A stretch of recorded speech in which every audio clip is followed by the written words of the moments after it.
El mundo de Sofía, novela sobre la historia de la filosofía, Jostein Gaarder.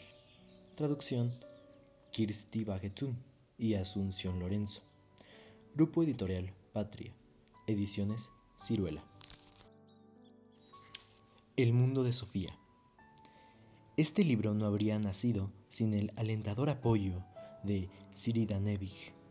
También quiero agradecer a Maiken Ims su revisión del manuscrito y sus valiosos comentarios. Mi gran agradecimiento también a Trond Berg Eriksen por sus cariñosas observaciones y sólido apoyo profesional durante muchos años. El que no sabe llevar su contabilidad por espacio de 3000 años se queda como un ignorante en la oscuridad y solo vive al día. Goethe. El jardín del Edén. Al fin y al cabo, algo tuvo que surgir en algún momento de donde no había nada de nada. Sofía Amundsen volvía a casa después del instituto. La primera parte del camino la había hecho en compañía de Jorunn. Habían hablado de robots. Jorunn opinaba que el cerebro humano era como un sofisticado ordenador. Sofía no estaba muy segura de estar de acuerdo. Un ser humano tenía que ser algo más que una máquina. Se habían despedido junto al hipermercado. Sofía vivía al final de una gran urbanización de chalets, y su camino al instituto era casi el doble que el de Jorunn. Era como si su casa se encontrara en el fin del mundo, pues más allá de su jardín no había ninguna casa más. Allí comenzaba el espeso bosque. Giró para meterse por el camino del trébol. Al final hacía una brusca curva que solían llamar curva del capitán. Aquí solo había gente los sábados y los domingos. Era uno de los primeros días de mayo. En algunos jardines se veían tupidas coronas de narcisos bajo los árboles frutales. Los abedules tenían ya una fina capa de encaje verde. Era curioso ver cómo todo empezaba a crecer y brotar en esa época del año. ¿Cuál era la causa de que kilos y kilos de esa materia vegetal verde saliera a chorros de la tierra inanimada en cuanto las temperaturas subían y desaparecían los últimos restos de nieve? Sofía miró el buzón al abrir la verja de su jardín. Solía haber un montón de cartas de propaganda, además de unos sobres grandes para su madre. Tenía la costumbre de dejarlo todo en un montón sobre la mesa de la cocina antes de subir a su habitación para hacer los deberes. A su padre le llegaba únicamente alguna que otra carta del banco, pero no era un padre normal y corriente. El padre de Sofía era capitán de un gran petrolero y estaba ausente gran parte del año. Cuando pasaba en casa unas semanas seguidas, se paseaba por ella haciendo la casa más acogedora para Sofía y su madre. Por otra parte, cuando estaba navegando, resultaba a menudo muy distante. Ese día solo había una pequeña carta en el buzón, y era para Sofía. Sofía Amundsen, ponía en el pequeño sobre. Camino del Trébol 3. Eso era todo. No ponía quién la enviaba, ni siquiera tenía sello.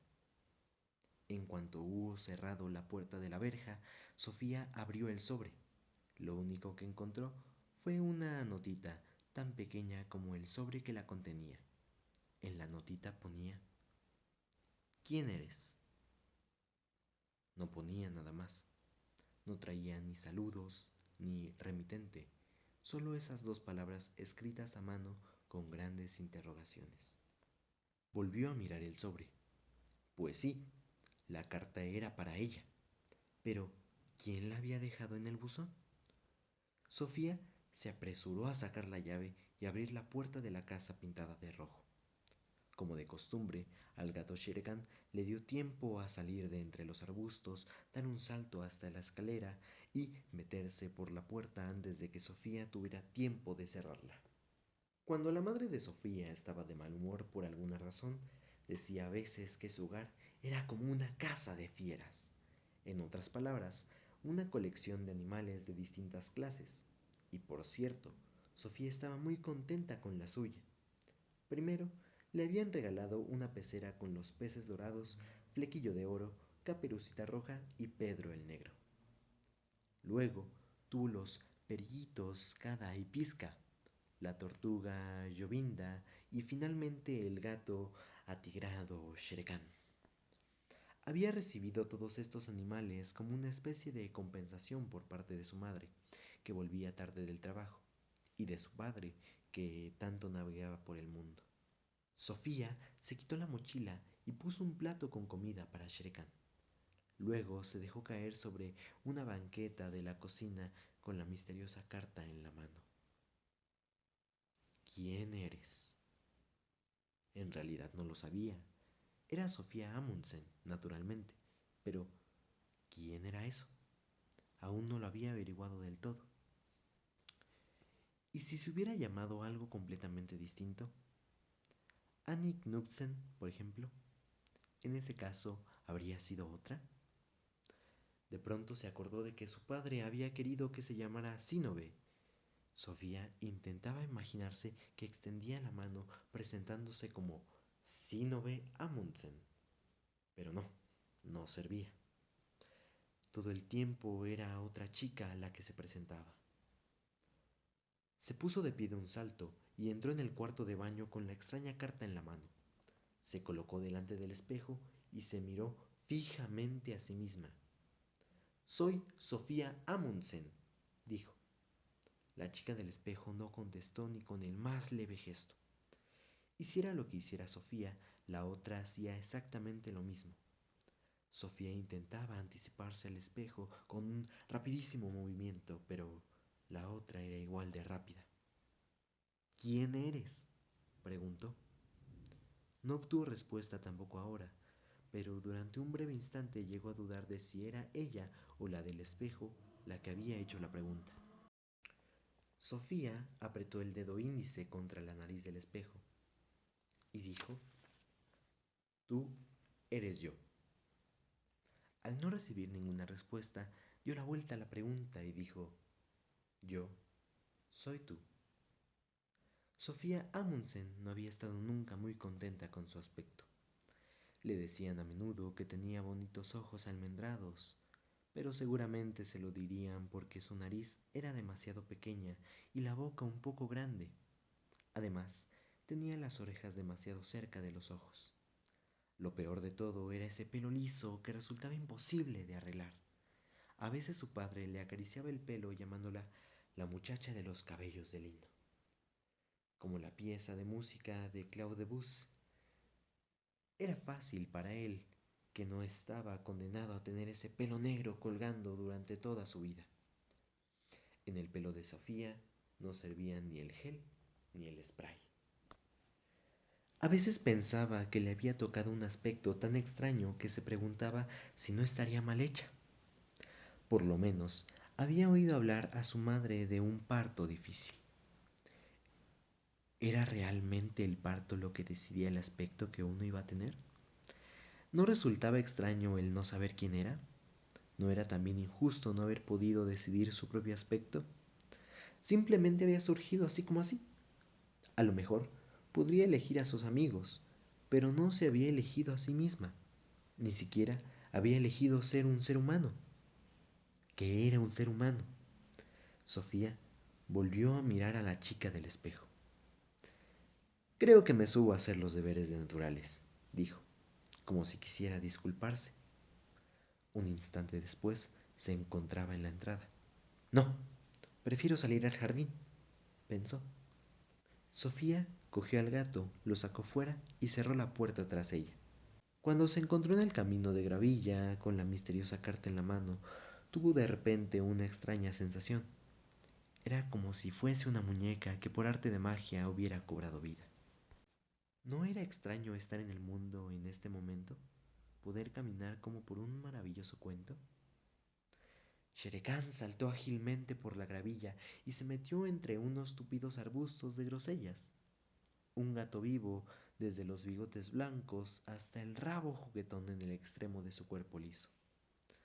También él estaba en el jardín, pero seguramente no era consciente de ello de la misma manera que Sofía. Conforme Sofía iba pensando en que existía, también le daba por pensar en el hecho de que no se quedaría aquí eternamente. Estoy en el mundo ahora, pensó, pero un día habré desaparecido del todo. ¿Habría alguna vida más allá de la muerte? El gato ignoraría totalmente esta cuestión, por supuesto. La abuela de Sofía había muerto hacía poco. Casi a diario durante medio año había pensado cuánto la echaba de menos. ¿No era injusto que la vida tuviera que acabarse alguna vez? En el camino de gravilla, Sofía se quedó pensando. Intentó pensar intensamente en que existía para de esa forma olvidarse de que no se quedaría aquí para siempre, pero resultó imposible.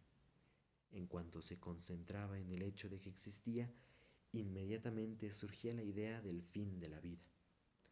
Lo mismo pasaba a la inversa. Cuando había conseguido tener una fuerte sensación de que un día desaparecería del todo, entendía realmente lo enormemente valiosa que es la vida. Era como la cara y cruz de una moneda a la que daba vueltas constantemente. Cuanto más grande y nítida se veía una de las caras, mayor y más nítida se veía también la otra. La vida y la muerte eran como dos caras del mismo asunto. No se puede tener la sensación de existir sin tener también la sensación de tener que morir, pensó. De la misma manera, resulta igualmente imposible pensar que uno va a morir sin pensar al mismo tiempo en lo fantástico que es vivir.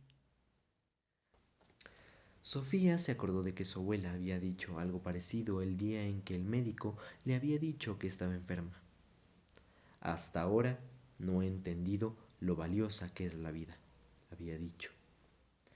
¿No era triste que la mayoría de la gente tuviera que ponerse enferma para darse cuenta de lo agradable que es vivir? ¿Necesitarían acaso una carta misteriosa en el buzón? Quizás debería mirar si había algo más en el buzón. Sofía corrió hacia la verja y levantó la tapa verde. Se sobresaltó al descubrir un sobre idéntico al primero. ¿Se había asegurado de mirar en el buzón si había quedado vacío del todo la primera vez? También en este sobre ponía su nombre. Abrió el sobre y sacó una nota igual que la primera. ¿De dónde viene el mundo?, ponía. No tengo la más remota idea, pensó Sofía. Nadie sabe esas cosas, supongo. Y sin embargo, Sofía pensó que era una pregunta justificada. Por primera vez en su vida, pensó que casi no tenía justificación vivir en un mundo sin preguntarse siquiera de dónde venía ese mundo. Las cartas misteriosas la habían dejado tan aturdida que decidió ir a sentarse al callejón. El callejón era el escondite secreto de Sofía. Solo iba allí cuando estaba muy enfadada, muy triste o muy contenta. Ese día solo estaba confundida. La casa roja estaba dentro de un gran jardín, y en el jardín había muchos parterres, arbustos de bayas, diferentes frutales, un gran césped con mecedora e incluso un pequeño cenador que el abuelo le había construido a la abuela cuando perdió a su primer hijo, a las pocas semanas de nacer. La pobre pequeña se llamaba Mari. En la lápida ponía: la pequeña Mari llegó, nos saludó y se dio la vuelta. En un rincón del jardín, detrás de todos los frambuesos, había una maleza tupida donde no crecían ni flores ni frutales. En realidad, era un viejo seto que servía de frontera con el gran bosque, pero nadie lo había cuidado en los últimos 20 años y se había convertido en una maleza impenetrable. La abuela había contado que el seto había dificultado el paso a las zorras que durante la guerra venían a la caza de las gallinas que andaban sueltas por el jardín. Para todos menos para Sofía, el viejo seto resultaba tan inútil como las jaulas de conejos dentro del jardín. Pero eso era porque no conocían el secreto de Sofía. Desde que Sofía podía recordar, había conocido la existencia del seto. Al atravesarlo encogida, Llegaba a un espacio grande y abierto entre los arbustos. Era como una pequeña cabaña. Podía estar segura de que nadie la encontraría allí. Sofía se fue corriendo por el jardín con las dos cartas en la mano. Se tumbó para meterse por el seto. El callejón era tan grande que casi podía estar de pie, pero ahora se sentó sobre unas gruesas raíces. Desde allí podía mirar hacia afuera a través de un par de minúsculos agujeros entre las ramas y las hojas, aunque ninguno de los agujeros era mayor que una moneda de 5 coronas. Tenía una especie de vista panorámica de todo el jardín. De pequeña le gustaba observar a sus padres cuando andaban buscándola entre los árboles. A Sofía el jardín siempre le había parecido un mundo en sí. Cada vez que oía hablar del jardín del Edén en el Génesis, se imaginaba sentada en su callejón contemplando su propio paraíso. ¿De dónde viene el mundo? Pues no lo sabía. Sofía sabía que la Tierra no era sino un pequeño planeta en el inmenso universo. Pero ¿de dónde venía el universo? Podría ser, naturalmente, que el universo hubiera existido siempre. En ese caso, no sería preciso buscar una respuesta sobre su procedencia. Pero, ¿podía existir algo desde siempre? Había algo, había algo dentro de ella que protestaba contra eso. Todo lo que es tiene que haber tenido un principio, ¿no? De modo que el universo tuvo que haber nacido en algún momento de algo distinto. Pero si el universo hubiera nacido de repente de otra cosa, entonces esa otra cosa tendría a su vez haber nacido de otra cosa. Sofía entendió que simplemente había aplazado el problema. Al fin y al cabo, algo tuvo que surgir en algún momento de donde no había nada de nada. Pero, ¿era eso posible? ¿No resultaba eso tan imposible como pensar que el mundo había existido siempre? En el colegio aprendían que Dios había creado el mundo, y ahora Sofía intentó aceptar esa solución al problema como la mejor, pero volvió a pensar en lo mismo. Podía aceptar que Dios había creado el universo, pero ¿y el propio Dios qué? ¿Se creó él a sí mismo partiendo de la nada? De nuevo, había algo dentro de ella que se revelaba. Aunque Dios seguramente pudo haber creado esto y aquello, no habría sabido crearse a sí mismo sin tener antes un sí mismo con lo que crear. En ese caso, solo quedaba una posibilidad. Dios había existido siempre. Pero si ella ya había rechazado esa posibilidad, todo lo que existe tiene que haber tenido un principio. Caray. Vuelve a abrir los dos sobres. ¿Quién eres? ¿De dónde viene el mundo? Qué preguntas tan maliciosas. ¿Y de dónde vienen las dos cartas? Eso era igual de misterioso. ¿Quién había arrancado a Sofía de lo cotidiano para de repente ponerla ante los grandes enigmas del universo? Por tercera vez, Sofía se fue al buzón. El cartero acababa de dejar el correo del día. Sofía recogió un grueso montón de publicidad, periódicos y un par de cartas para su madre. También había una postal con la foto de una playa del sur. Dio la vuelta a la postal. Tenía sellos noruegos y un sello en el que ponía Batallón de las Naciones Unidas. ¿Sería su padre? ¿Pero no estaba en otro sitio? Además, no era su letra. Sofía notó que se le aceleraba el pulso al leer el nombre del destinatario. Hilde Mollernach. C.O. Sofía Amundsen. Camino del Trébol 3. La dirección era la correcta. La postal decía: Querida Hilde, te felicito de todo corazón en tu 15º cumpleaños. Como puedes ver, quiero hacerte un regalo con el que podrás crecer. Perdóname por enviar la postal a Sofía. Resulta más fácil así. Con todo cariño, papá. Sofía volvió corriendo a la cocina. Sentía como un huracán dentro de ella. ¿Quién era esa Hilde, que cumplía 15 años poco más de un mes antes del día en que ella también cumplía 15 años? Sofía cogió la guía telefónica de la entrada. Había muchos Moller, también algunos Nag, pero en toda esa gruesa guía telefónica no había nadie que se llamara Mollernach. Volvió a estudiar la misteriosa postal. Sí, era auténtica, con sello y matasellos. ¿Por qué un padre iba a enviar una felicitación a la dirección de Sofía cuando estaba clarísimo que iba destinada a otra persona? ¿Qué padre privaría a su hija de la ilusión de recibir una tarjeta de cumpleaños enviándola a otras señoras? ¿Por qué resultaba más fácil así? Y ante todo, ¿cómo encontraría a Hilde? De esta manera, Sofía tuvo otro problema más en que meditar. Intentó ordenar sus pensamientos de nuevo. Esa tarde, en el transcurso de un par de horas, se había encontrado con tres enigmas. Uno era quién había metido los dos sobres blancos en el buzón. El segundo era aquellas difíciles preguntas que presentaban esas cartas. El tercer enigma era quién era Hilde Mollernach y por qué Sofía había recibido una felicitación de cumpleaños para aquella chica desconocida. Estaba segura de que los tres enigmas estaban de alguna manera relacionados entre sí, porque justo hasta ese día había tenido una vida completamente normal.